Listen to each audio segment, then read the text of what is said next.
Саламатсыздарбы? Азыр Бишкекте көп жол кырсыгы болуп атат.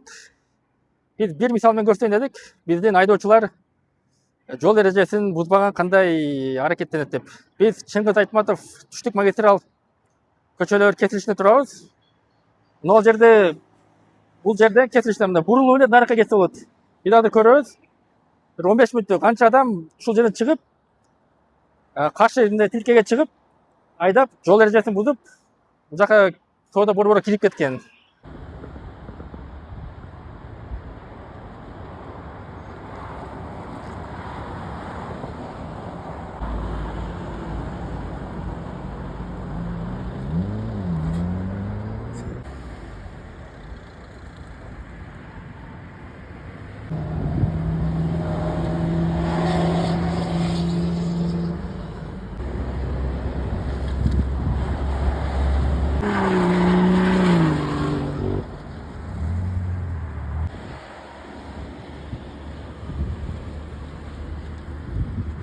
Biz бул жерде туруп алып бир 15 мүнөттөй запись кылдык.